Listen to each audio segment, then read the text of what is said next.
Hi guys, welcome to my mini vlog. আজি মই আহিছো jalukbari বজাৰত আৰু jalukbari বজাৰত মই বজাৰ কৰিবলৈ আহিছো আৰু আপোনালোকক দেখাম যে মই ইভিনিংত কি বজাৰ কৰো। ফাৰ্ষ্টতে মই লগত যাই আছো কিছুমান গ্ৰছাৰী যোনখিনি ঘৰত মোৰ বহুত নেচেছাৰী আৰু মই আজি আৰু ব্লগটো বনাই আছো অসমীয়াত। আপোনালোকে নিশ্চয় দেখিব তাৰ পিছত মই আপোনালোকক দেখাম যে মই কি শ্বপিং কৰো। আৰু ইয়াতে চাওক মোৰ মাৰ ইনষ্ট্ৰাকচন হিচাপত এতিয়া বস্তুবোৰ পেক হৈ আছে।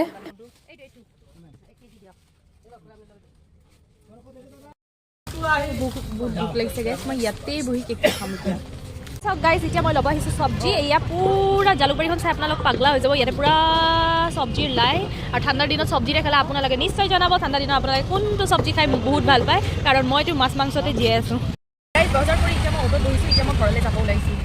ঘৰত আহি মই ফ্ৰেঞ্চ ফ্ৰাইজটো খাব ওলাইছোঁ বাকেটৰ। গাইছ এতিয়া মোৰ ফ্ৰেঞ্চ ফ্ৰাইজখিনি ৰেডি হৈ গৈছে, তাৰ লগত এইখিনি চচ আৰু মই এতিয়া ৰুমক ঝমকে খাম।